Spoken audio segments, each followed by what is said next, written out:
Assalamualaikum warahmatullahi wabarakatuh. Waalaikumsalam warahmatullahi wabarakatuh. Selamat pagi dan salam sejahtera untuk kita semua. Yang terhormat narasumber, yang pertama Bapak Imam Priyono Dwi Putranto, Sarjana Ekonomi MSI, anggota DPRD DIY Komisi D. Yang terhormat Assalamualaikum. Yang terhormat DRS Bahtiar Nur Hidayat, Kepala Bidang Diksus Dikpora Daerah Istimewa Yogyakarta. Yang terhormat Kepala Sekolah SLB Negeri 1 Yogyakarta, Ibu Sri Muji Rahayu, Sarjana Pendidikan, Magister Pendidikan. Dan tak lupa kepada Dewan Guru dan staf tata usaha SLB Negeri 1 Yogyakarta, serta tamu undangan yang berbahagia. Puji syukur kita panjatkan kehadirat Allah Subhanahu wa Ta'ala yang telah melimpahkan rahmat serta hidayahnya, sehingga pada pagi hari ini kita dapat bertemu dalam acara Mataraman Menyapa. Sebelum acara kita mulai, ada baiknya mari kita berdoa. Menurut agama dan kepercayaan kita masing-masing, berdoa dipersilahkan.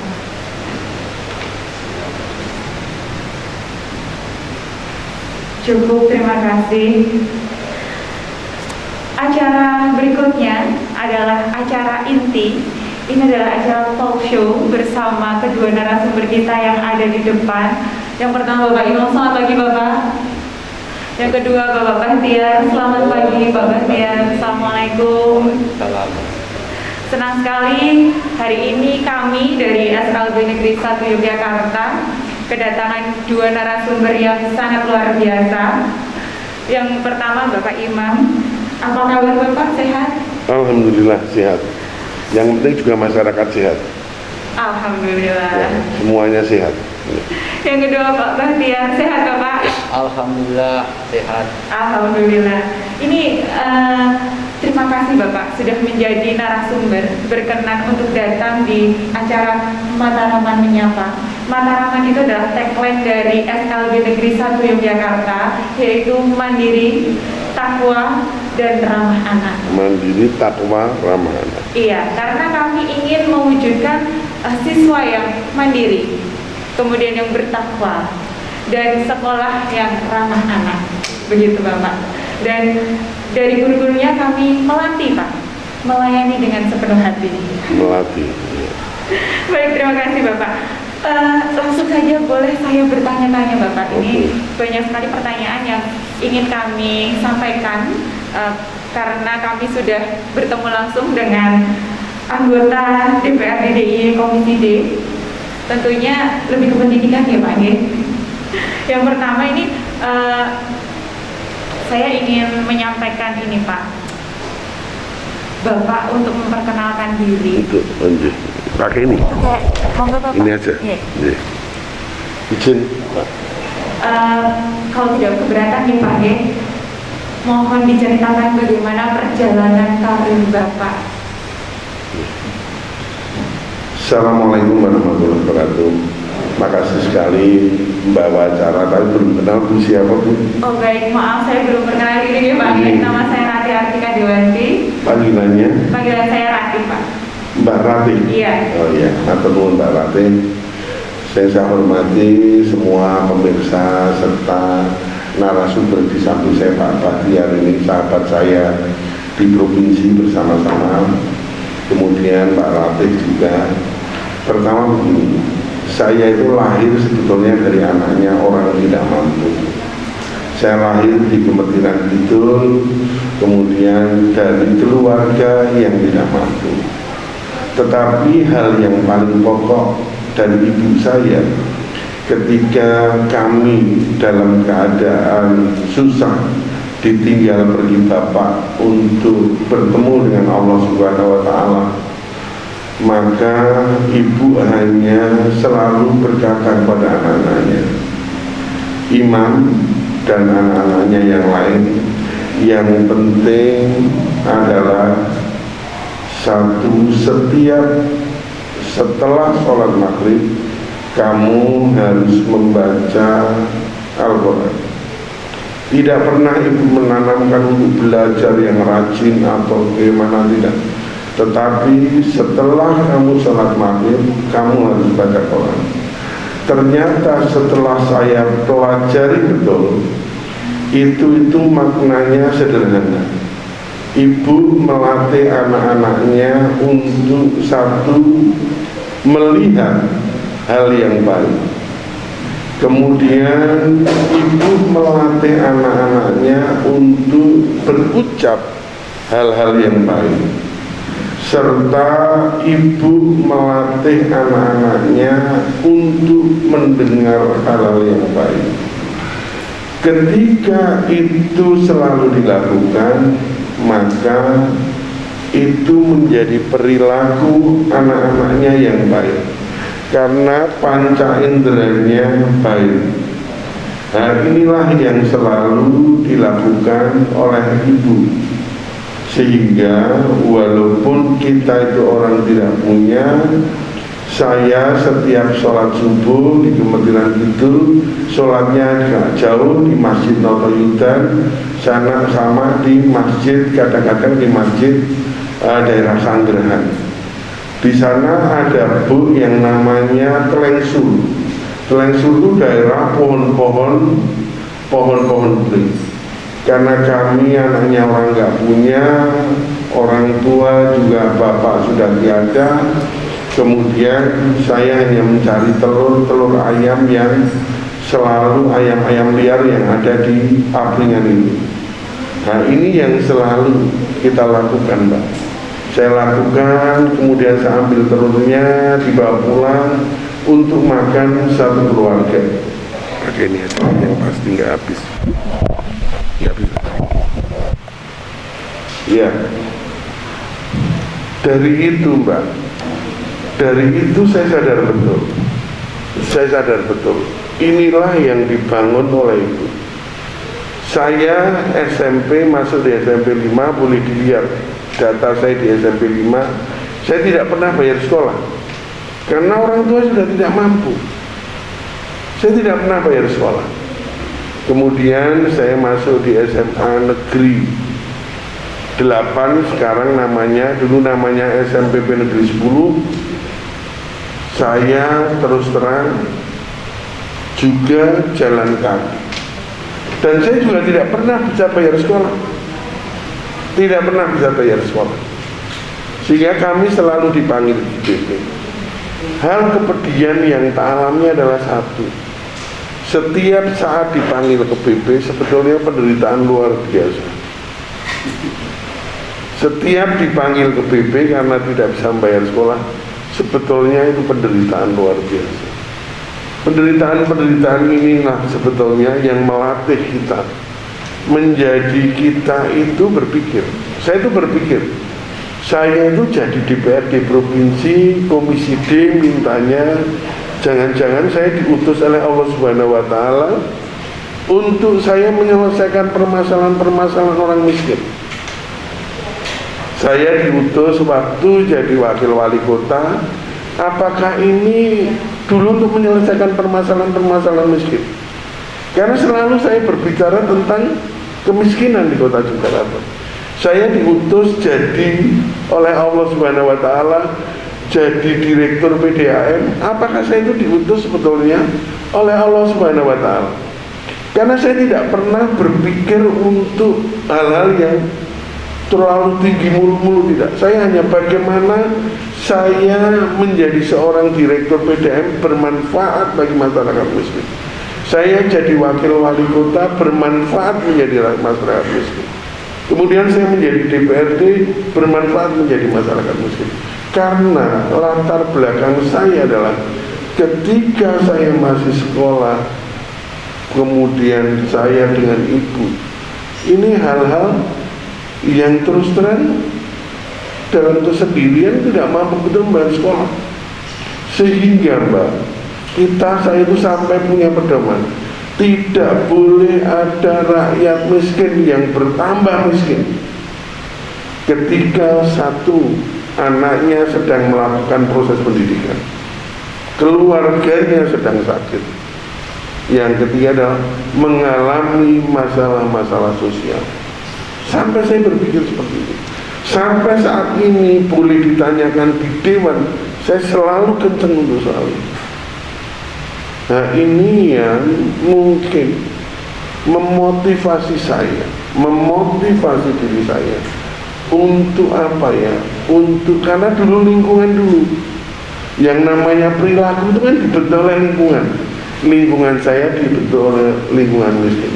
Nah ini, maka saya katakan, jangan-jangan saya itu diutus Allah itu memang untuk menangani orang-orang miskin. Contoh lagi, Pak, saya yang ada di sini aja di Tunagrahita tadi saya sempat matur sama beliau, Bu Yayu, sama matur sama Pak Bahtiar tadi. Saya itu sampai cerita, Pak, di sini banyak orang miskin yang tunagrahita. Saya mengatakan begini, pasti Pak, karena pasti terjadinya karena dulunya ini kekurangan gizi. Dari apa? Dari orang-orang miskin itu tidak menyiapkan betul kelahiran. Artinya gizi-gizi kurang sehingga timbul permasalahan menjadi anak-anak kita seperti itu. Tapi tugas kita adalah Allah itu selalu memberi yang terbaik. Hanya orang-orang yang kuat.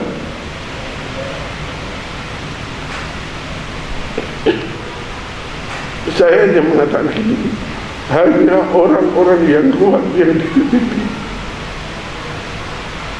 Saya mengatakan, sehingga Allah itu pasti mengatur yang baik. Karena apa? Hanya orang-orang yang kuatlah yang dititipi oleh Allah. Kalau bukan orang-orang kuat, pasti tidak dititipi oleh Allah. Rahasia di balik itulah yang harus dikaji. Saya mengatakan itu karena apa? Saya lahir itu dari rahim kemiskinan. Saya itu lahir dari rahim penderitaan. Sehingga saya mengerti betul bagaimana kita menyelesaikan masalah kemiskinan, bagaimana kita menyelesaikan masalah lain. Hanya permasalahannya satu, saya tidak bisa, terus terang tidak bisa di eksekutif, di legislatif itu karena saya 55 orang. Saya bukan pemutus sendiri. Sehingga saya hanya selalu menyampaikan rapat saya, menyampaikan ide-ide saya. Ini saya tidak pemutus, karena sebagai pemutus pasti saya putuskan. Nah inilah Mbak latar belakang saya. Saya kenapa saya memang lahir dari rahim kemiskinan. Kemudian saya berperhatian pada masyarakat miskin, masyarakat termarginal. Inilah yang menjadi latar belakang saya. Itu matur nuwun. Mungkin saya minta maaf pada pemirsa, keadaannya seperti ini. Luar biasa sekali ya Pak, ini sangat inspiratif dan justru saya juga merinding ini tadi Pak mendengar Bapak bercerita latar belakang Bapak dari Bapak tinggal di lingkungan yang dari keluarga yang kurang ini ya Pak, kurang mampu, kemudian Bapak bisa besar menjadi orang yang sangat luar biasa pada hari ini. Terima kasih sekali. Kita istirahat sejenak karena kita akan memasuki pengumandangkan lagu Indonesia Raya tepat pada pukul 10.00. Ini Hadirin mohon berdiri, mari kita mendengarkan.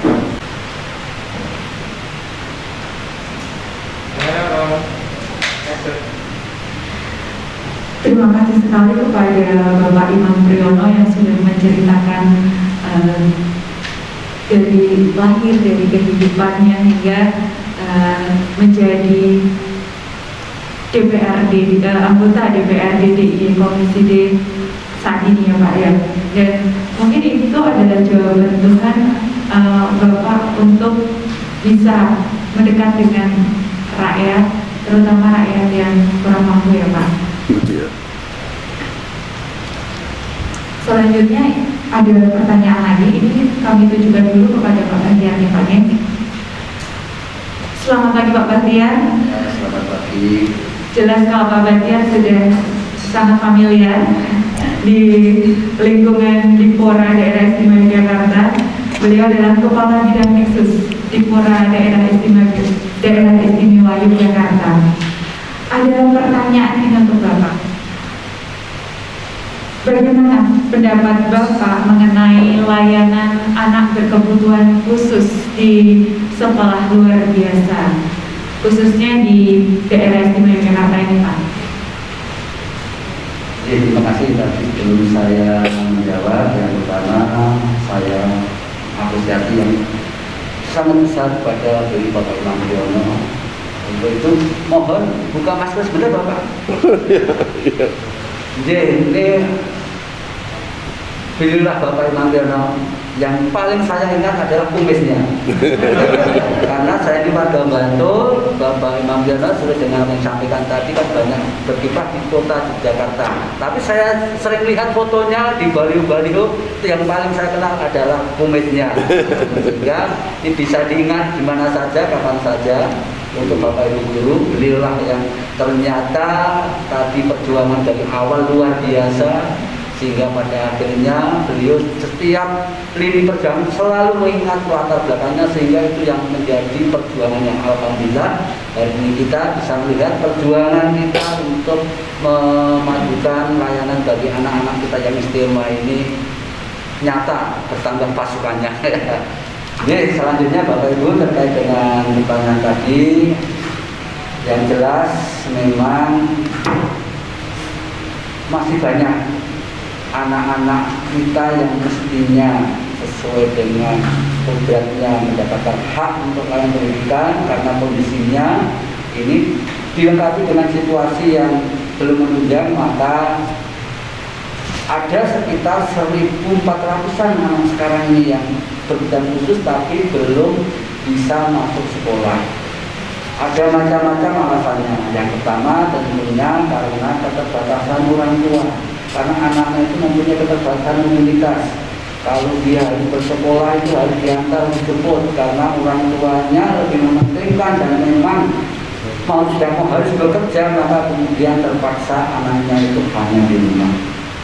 Ada juga yang nuwun sewu, orang tua merasa malu karena anak ini dianggap sebagai suatu hal ibadah, seperti yang disampaikan Pak Imam tadi, bahwa itu adalah suatu kondisi yang memang harus diterima. Artinya adalah bahwa kemudian mau tidak mau mari kita rangkul bersama sehingga kita penuhi hak anak sesuai dengan kodratnya itu bisa mengenyam pendidikan sebagaimana anak yang lain.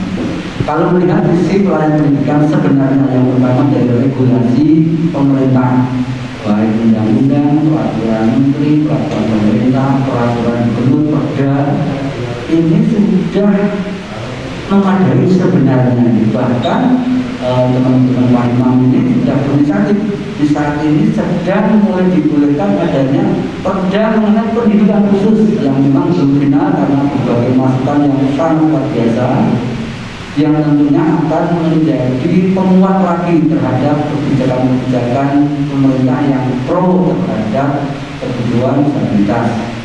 Kebijakan pemerintah pusat terakhir dengan adanya peraturan pemerintah nomor 13 tahun 2020, yaitu mengenai akomodasi yang layak bagi peserta didik disabilitas, yang mengharuskan setiap satuan pendidikan nanti mulai awal 2022, karena diberi waktu 2 tahun untuk persiapan, itu sudah mulai berpikir bagaimana anak-anak ini semakin bisa terlayani secara optimal. Kita punya prinsip yang pertama adalah manusia itu ciptaan Tuhan yang paling sempurna dibanding makhluk lainnya. Artinya sekurang-kurangnya seorang manusia itu pasti mempunyai kelebihan. Itulah yang selalu saya pesankan kepada teman-teman jajaran SLB khususnya. Cari tahu, gali anak itu bisa apa. Jangan bergerak dari anak itu tidak bisa apa-apa, tapi anak itu bisa apa, pasti ada. Makanya kemudian, oh ternyata anak itu bisa masak loh. Oh ternyata anak itu bisa menggampit loh.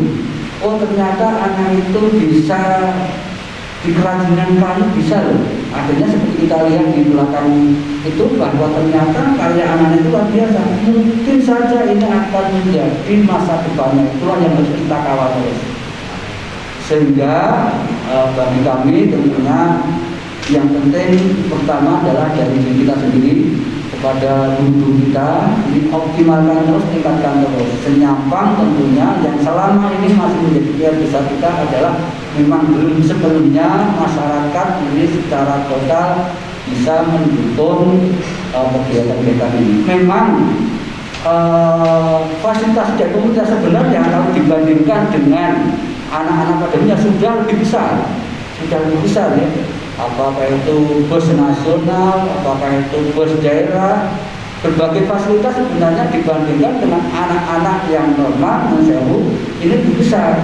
Tapi harus diingat bahwa memang kebutuhan untuk mengawal anak-anak itu luar biasa besarnya. Sehingga memang meskipun ini kalau dibandingkan besar, tapi masih kurang besar. Jadi monggo nanti melalui mitra kerja kami Komisi D dengan adanya regulasi perda itu kita harapkan memang nanti semakin optimal pelayanannya. Misalnya saja dalam penyediaan SDM, murid kita itu yang biasa hanya 5.000 lebih sedikit. Guru kita itu ada 1.200-an. Jadi kalau dibandingkan hanya 1 banding 4 Bapak. Padahal kalau di sekolah guru itu satu guru bisa mengajar 34 peserta didik. Tapi kita kan tidak. Bahkan ada anak yang sangat istimewa, yang autism misalnya. Ini 1 guru 1 anak Bapak. Jadi meskipun kalau dibandingkan 1 banding 4 itu masih sangat kurang. Terlebih lagi kebutuhan anak-anak ini yang satu anak dengan yang lain ini juga berbeda. Sama-sama tunagrahita, 1 guru 1 kelas itu ngajar 3 anak. Itu kan bukan berarti 1 perintah untuk 3 anak tidak, tapi masing-masing anak harus diberikan layanan sesuai dengan kebutuhannya. Ini yang sangat luar biasa, sehingga di salah kesempatan juga sudah mengapresiasi dan teman-teman guru kita yang sesuai dengan namanya guru SLB memang guru yang luar biasa, yang sudah terbiasa melayani anak sesuai dengan individu peserta didik. Kalau guru-guru di reguler kita juga seperti guru SLB ini luar biasa Bapak hasilnya. Jadi setiap guru di sekolah reguler bisa melayani anak-anak sesuai dengan kebutuhan anak itu. Saya yakin nanti pendidikan tinggi ini luar biasa. Jadi sekali lagi prinsipnya adalah memang kita masih belum optimal dalam pelayanan pendidikan anak-anak yang perlu layanan khusus. Tapi sekali lagi bahwa itu ya senyampang dengan kekuatan kita, kemampuan pemerintah, kemampuan masyarakat yang secara bertahap memang terus diupayakan untuk peningkatannya. Saya kira itu penjelasannya. Baik, terima kasih Pak Bahtiar. Ini saya minta juga tanggapan dari Pak Imam nih Pak, dengan pertanyaan yang sama. Bagaimana Pak kalau menurut Pak Imam mengenai layanan anak berkebutuhan khusus di sekolah luar biasa? Saya terima kasih dipanggil di sini karena terus terang saya belum bisa komentar banyak. Saya itu pertama kali datang ke SLB Negeri 1 Yogyakarta. Saya memang memperhatikan masyarakat yang termarginal, terutama masyarakat miskin. Untuk kebutuhan khusus ini saya jarang mengamati, sehingga kalau saya sekarang berkomentar bisa salah. Saya akan mendalami betul. Saya terima kasih pada Bu Yayu, terima kasih pada Pak Bahtiar, terima kasih pada di sini saya dipanggil. sehingga saya mengenal lingkungan ini. Setelah mengenal, ada cerita, saya mengerti betul apa yang harus dilakukan. Pertama, saya hanya mengatakan begini, tadi saya sudah cerita dengan Bu Yai bahwa anak-anak kita yang berkebutuhan khusus itu dicintai oleh Allah. Karena ada sebuah ayat bahwa orang yang diberi sakit berkepanjangan itu mengurangi dosa. Padahal anak-anak kita itu lahir dalam keadaan bersih tanpa noda, tidak perlu dibersihkan. Sehingga apa? Selalu saya katakan tadi, doanya pasti luar biasa. Doanya pasti luar biasa. Ketika doanya luar biasa, nun sewu, keluarganya, ibunya, bapaknya melatih anak-anak kita yang berkebutuhan khusus, kemudian dengan doa-doa yang baik, pasti anak itu lebih sukses.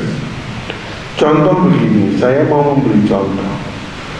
Saya itu ketika menjabat wakil wali kota, ada anak yang namanya Gayu. Mas Inung itu kenal. Ibunya itu kalau ketemu saya itu, terima kasih Pak Imam, udah sudah disuruh ke rumahnya. Kenapa kalau saya nggak mau ke rumahnya? Nah, disuruh ke rumahnya mesti kayak opo-opo. Saya nggak mau. Karena yang namanya Gayu itu ketika lulus SMP, masuk ke SMA Negeri 4, karena dia agak nusewu, agak tunanetra, kemudian masuk di kebutuhan khusus di kelas olahraga karena beliau pandai catur. Dia kemarin bisa istilahnya mengumandangkan Indonesia Raya di Filipina. Yang namanya Gayu itu sekarang sudah bisa beli rumah sendiri. Dari hadiah-hadiahnya dia mengadakan turnamen catur. Dari bonusnya KONI Indonesia, terus dari macam-macamnya sudah bisa beli rumah. Bahkan dia dianugerahi oleh presiden itu sebagai pegawai negeri yang namanya Gayu. Kapan-kapan kalau mau tak hadirkan di sini, karena anaknya ini sangat dekat dengan saya. Karena saya terus terang kan senang olahraga catur, sehingga anak ini sangat dekat dengan saya. Anaknya yang namanya Mas Gayu ini sangat dekat dengan saya. Itu Mbak, itu saya dulunya saya tidak setelah begini Pak Bahtiar cerita ada 5.000 lebih, itu ya rada merinding. Rada merindingnya apa? Ya berarti ini harus ada perhatian khusus betul dari pemerintah. Tidak main-main, 5.000 itu tidak main-main. Artinya tadi dari 5.000 ada 1.200 guru. Nah, hal-hal seperti ini yang harus kita sampaikan kepada pemerintah. Apalagi pemerintah ini punya kewajiban. Kewajiban pemerintah kan mensejahterakan masyarakat. Nah, mensejahterakan masyarakat, apalagi masyarakat seperti ini. Pesan-pesan tadi Pak Bahtiar, saya belum bisa mengomentari karena saya terus terang baru kali ini ya saya itu Bu Yayu, saya datang ke sana pun saya kaget. Ketika saya kaget cerita kok ini anak berkebutuhan khusus. Saya pikir biasa saja lah.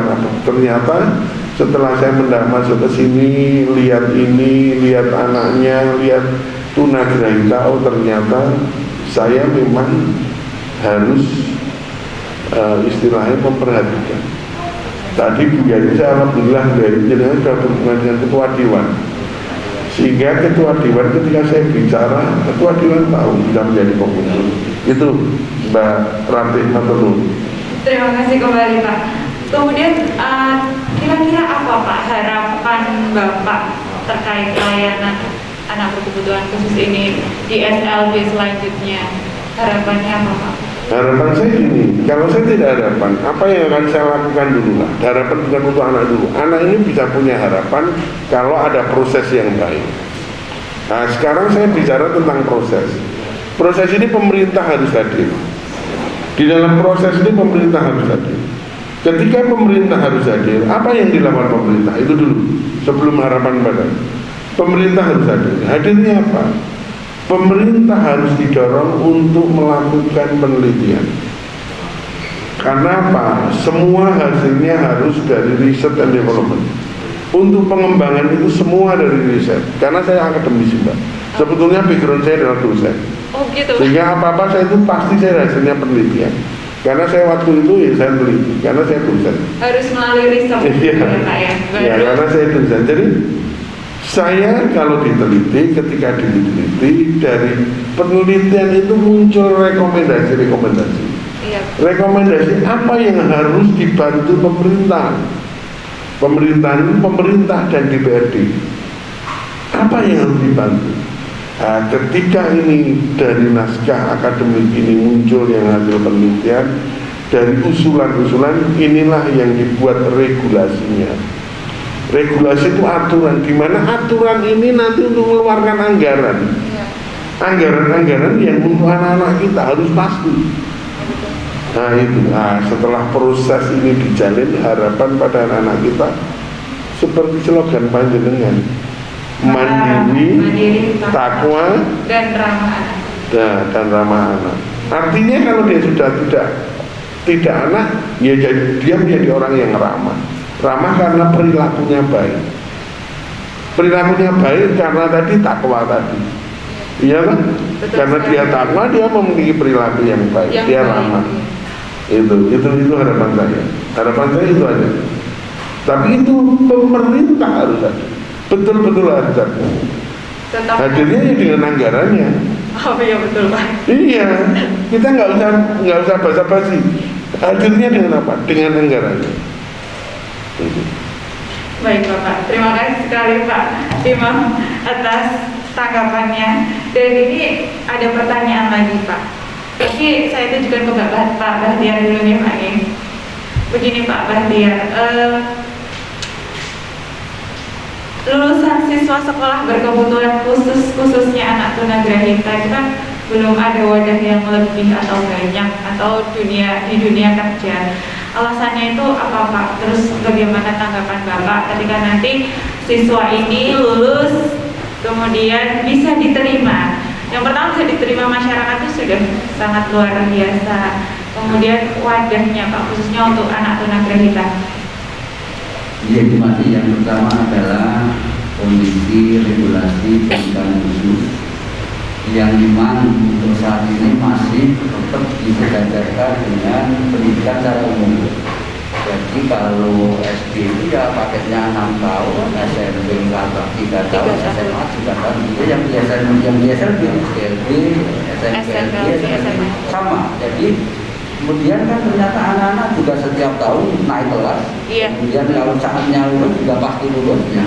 Artinya adalah bahwa sebenarnya menurut pemahaman kami selama pengaturan yang namanya ada sekolah luar biasa pasti dijalankan dengan yang reguler ini memang sebenarnya banyak kendala karena sebenarnya anak dilayani di sekolah lebih pada jatah mereka itu ya di SMA itu hanya 3 tahun. Padahal sebenarnya untuk menjadi mandiri ini beda-beda tiap anak.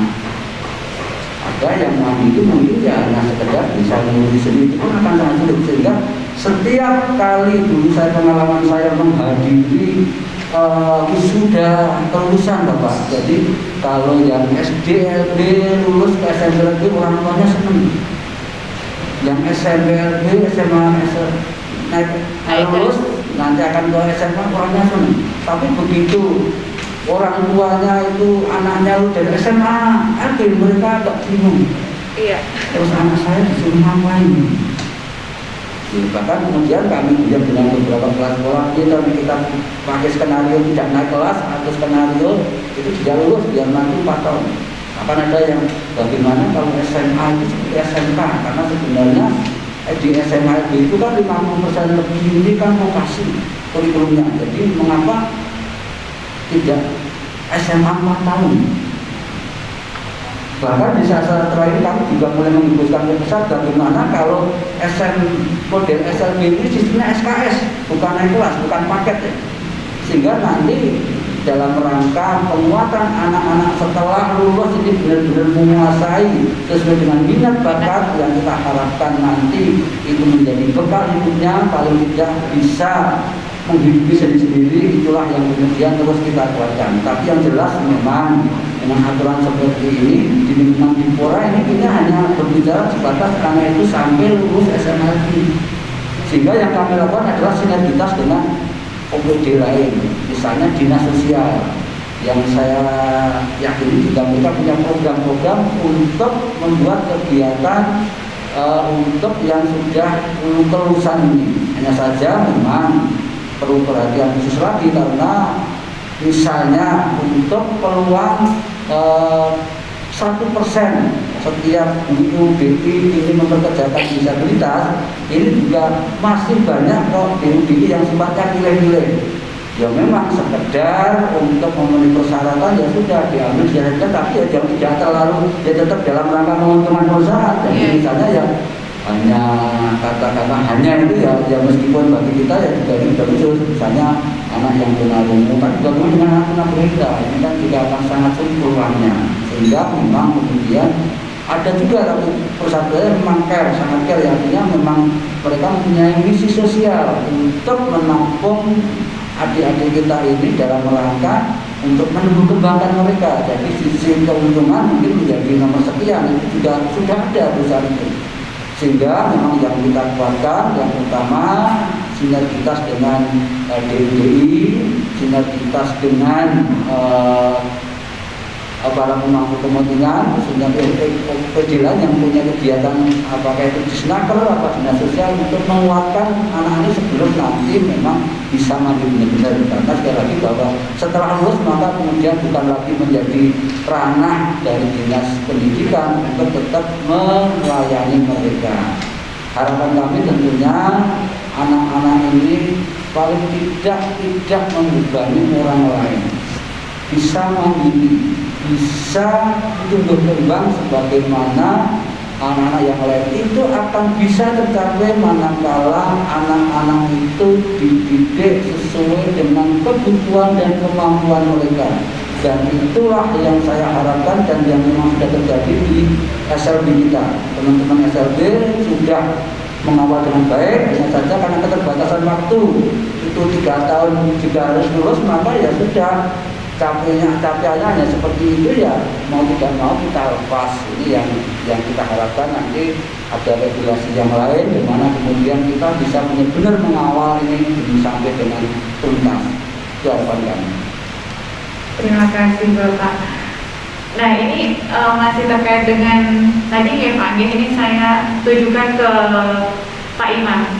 Kalau untuk SLB kan perlu persiapan kemandirian tadi ya pasca lulus sekolah. Apakah memungkinkan Pak jika DPRD mengeluarkan regulasi berupa bantuan usaha untuk kemandirian anak dan orang tuanya? Bagaimana Pak? Regulasi itu bukan dari DPRD, justru dari eksekutif. Yang melaksanakan nanti eksekutif, walaupun produknya kalau perda segala itu antara eksekutif dan DPRD.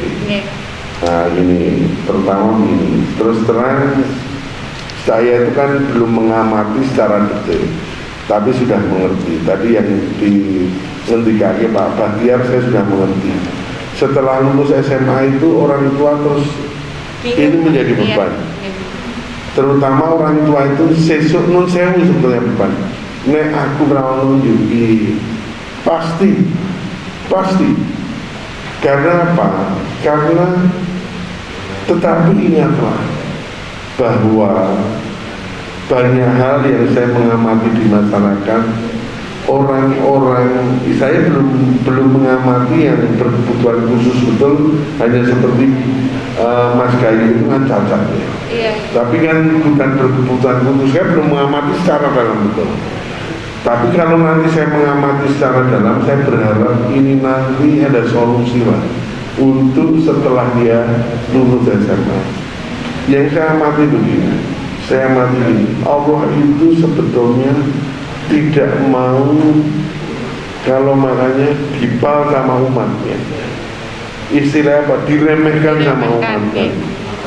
Saya banyak mengamati. Contoh ini, saya sederhana mengamati. Ada seorang tukang bersih-bersih lingkungan. Tukang bersih-bersih lingkungan. Ini saya nyebutkan, orangnya tidak pinter tapi lulus SMA. Kemudian kalau saya nggak bisa nyebutkan nama, kalau ngomong aja misalnya oh ini gitu. Misalnya begitu. Itu kalau ngomong itu kayak gitu. Dia kan sering garap-garapan, kan dia bergaul dengan banyak orang, kan sering dihina. Iya. Tahu nggak? Dibully, dihina, tapi dia nggak pernah merasa rendah diri. Iya. Apa yang terjadi? Sebetulnya Allah memberi malu pada orang-orang yang menghina, karena orang ini tiba-tiba menjadi anggota DPR. Inilah kuasa Allah itu tidak mau, istilahnya umatnya tidak percaya pada dia. Jadi saya hanya mengatakan begini, kalau seperti Bapak tadi, kalau sudah itu adalah keyakinan itu tidak bisa dirubah. Dogma kita kepada pasrahkan semua itu karena yang atas. Apapun yang terjadi terhadap diri kita, terhadap masyarakat, tetapi yang harus diingat, kita nanti juga diminta pertanggungjawaban apapun. Contohnya saya sudah datang ke sini, saya mengerti tentang ini. Ketika di Komisi D saya tidak pernah membahas, saya juga akan ditanyakan pertanggungjawaban saya. Pertanggungjawaban saya nanti pasti saya ditanya sama Tuhan. Hikmah, waktu datang ke sana apa yang kamu lakukan? Ini, kamu janji apa? Oh, janjinya minimal saya akan membicarakan Komisi D, program-program ini akan saya bicarakan. Saya akan sampaikan, tidak hanya sebatas ini. Masalah ini nanti di 55 orang, ya saya minta dukungan beliau. Beliau nanti punya teman di dinas, misalnya nanti Dilala itu sebetulnya Pak Didi itu teman saya kuliah juga. Kepala dinasnya ini teman saya kuliah, kepala dinas beliau yang untuk DIY ya. Yang untuk DIY ini teman saya kuliah juga. Sehingga dia manggil saya Mas, saya juga dia manggil Mas karena teman kuliah dulu masih jangkar satu angkatan. Iya Pak. Nah ini yang selalu saya sampaikan pada panjenengan. Jadi kalau saya suruh nginto membayangkan itu nggak bisa, tapi bisa, ya? Saya terus terang setelah masuk di sini, saya harus punya api, entah sedikit apapun. Saya di SLB harus punya api. Saya sudah masuk di SLB mana? Kalibayem itu. Iya. Tapi waktu itu mungkin ya gedungnya luas, terus duduk kayak biasa, bicaranya biasa, ngomongnya biasa, presentasinya biasa. Tidak seperti di sini.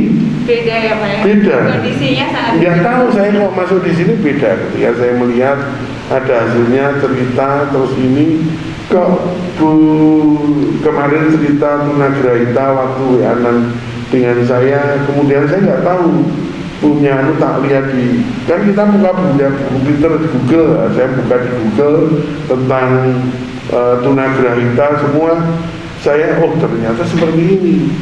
Nah, setelah tanya, beliau tanya 5.000 lebih. Itu kaget juga saya. Oh ini berarti peran pemerintah harus hadir. Dan separuhnya 5.000 itu Tunagrahita. Separuhnya apalagi iya. Separuhnya Tunagrahita. Artinya yang istilahnya berkebutuhan khusus kan 5.000 Pak. Ya. Betul kan? Nanti kita usahakan. Itu gitu Mbak Rati. Baik, terima kasih Bapak. Itu. Jadi masih jadi PR nih Pak. PR Bapak ke DPRD nanti Pak. Oh bukan PR, ini yang harus saya jalankan. Dijalankan ya. Nah PR itu meneng wae, PR agar rata-rata dulu nih kuliah atau nggak ada PR ini ya Pak. Nah, Nanti harus Pak. Ini harus saya jalankan. Ini wajib karena ini janji saya. Iya baik. Makanya Bu itu juga kenal sama Pak Nur, dorong Pak Nur juga. Jadi kan harus bersahabat dengan beliau. Nggih, matur nuwun. Baik, terima kasih. Terima kasih Bu Jatun. Saya terima kasih Bu Jatun. Ini pertanyaan terakhir untuk Pak Bahtiar. Maaf ya Pak, banyak pertanyaan ini biar semua tahu. Nah, Pak, pasal 54 Undang-Undang 39 tahun 1999 itu kan tentang hak asasi manusia ya, yaitu setiap anak yang cacat fisik dan atau mental berhak memperoleh perawatan, pendidikan, pelatihan dan bantuan khusus atas biaya negara untuk menjamin kehidupannya sesuai dengan martabat kemanusiaan, meningkatkan diri dan kemampuan berpartisipasi dalam kehidupan masyarakat dan bernegara. Nah, dari pasal yang mengacu pada anak berkebutuhan khusus tersebut, bagaimana bentuk pengawasan itu Pak, dari DPRD dan dari dinas sendiri untuk masalah ini? Karena kasusnya itu Pak, ketika anak-anak itu ada bersekolah di SLB, tetapi orang tuanya masih mempekerjakan mereka di luar sekolah. Ketika sekolah ya berangkat sekolah, nanti setelah pulang sekolah itu ditemukan si siswa ini udah ngamen di perempatan jalan kayak gitu. Nah itu bagaimana Pak untuk masalah ini? Jadi yang pertama, tindak lanjut dari undang-undang tadi kan saya masuk pada bahwa regulasi terakhir adalah adanya PP nomor 13 mengenai akomodasi yang layak bagi peserta disabilitas yang kemudian secara bertahap sesuai dengan kemampuan pemerintah, kemampuan masyarakat, maka kelengkapan mengenai satpras, mengenai SDM, mengenai lingkungan yang memang kondisi itu harus terus ditingkatkan. Mengenai pengawasan, inilah yang memang ini menjadi kewajiban kita bersama. Bahkan ada orang tua yang memang sengaja memanfaatkan kekurangan anak itu untuk mencari nafkah. Kemarin pada waktu pas teman-teman beberapa kepala sekolah itu datang ke rumah saya, itu ada anak di Bogor itu jualan ceripeng. Ceripeng itu satu itu 20.000, mahal banget, tapi karena wahnya dia itu sakit. Nah, ternyata itu dia itu agak ngotot harus beli sekian, ternyata yang di luar itu ibunya nunggu. Oh gitu. Terus dikejar itu dinas kemarin itu cara rupanya sudah lari. Ini kan seperti ini kan yang memang tidak benar. Artinya kesadaran semua pihak bahwa harkat martabat setiap orang itu harus bisa ditempatkan sebagaimana mestinya, itu adalah tanggung jawab kita bersama. Semakin maju suatu bangsa, semakin tinggi penghargaan masyarakat yang selama ini termarginalkan.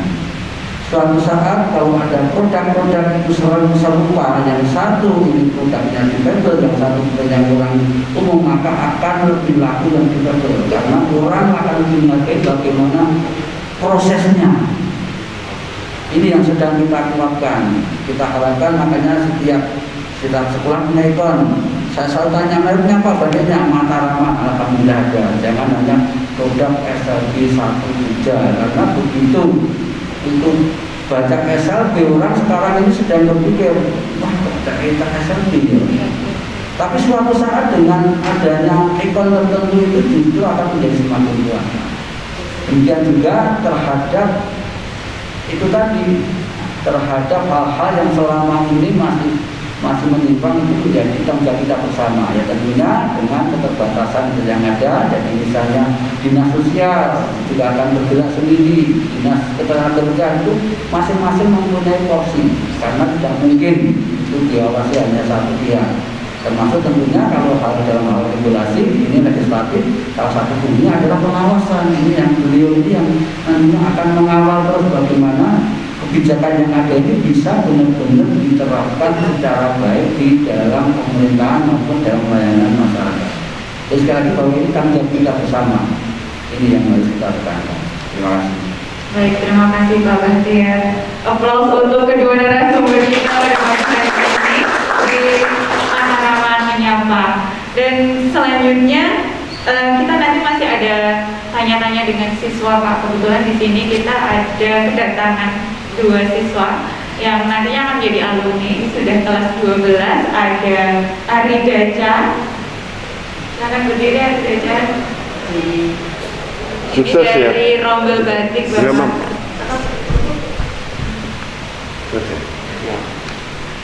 Kemudian yang kedua ada Yahya Riyadi, ini dari Rombel Cuci Motor. Sukses ya anakku ya. Gak apa-apa sini. Salam sini. Boleh saling dulu dengan Sukses ya anaknya. Sukses ya. dan di sebelah Ari ini adalah ibunya Ari Pak ya kayak gini. Tahu temannya Pak Catur tadi kan? Iya. Pak Catur itu teman saya. Oh begitu. Adik kelas saya. Adik kelas dan teman saya sering ketemu di kantornya. Di Kasdim. Oh gitu. Iya. Beliau Kasdim. Baik, selanjutnya ini saya akan menceritakan tentang Ari dan sedikit tentang Ari dan Yahya nih Pak. Jadi Ari ini pernah mendapat juara Peperda atau Pekan Paralimpik Daerah itu juara satu di cabang olahraga renang itu mendapatkan 1 emas dan 2 perak. Luar biasa tembok. Renang ya? Iya, renang. Bagus sekali. Ya. Kamu pegang ini. Iya. Saya foto ya. Tak pakai untuk status anakku lanang juara ini banyak ya. Gimana? Fotonya Bagusnya gimana? sama dengan Pak Imam fotonya. Enggak, saya begini nggak apa-apa. Ini nun sewu ya. Ini nanti masuk nanti aja statusnya lagi.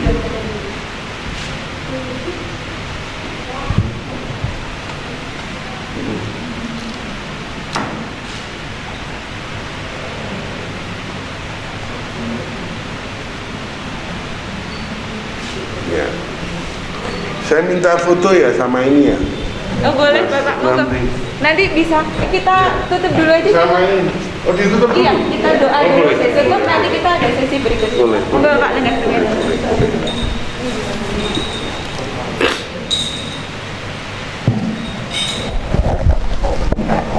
Tidak terasa talkshow kita pada hari ini sangat menarik. Kemungkinan nanti akan ada talkshow lagi ya Pak ya. Siapa tahu Bapak akan mengundang kembali untuk bertemu langsung dengan siswa-siswa kami yang lainnya yang berbakat juga dan yang berprestasi yang lainnya. Karena ini hanya sebagian kecil dari yang kami undang. Baik, sebelum talkshow pada pagi hari ini kita tutup, marilah kita membaca doa bersama-sama. Semoga apa yang sudah Bapak berdua, Bapak narasumber sampaikan ini menjadi pengingat bagi kita untuk terus melayani dengan penuh hati. Baik, mari kita tutup acara ini dengan baca alhamdulillah bersama-sama. Alhamdulillahirabbil alamin.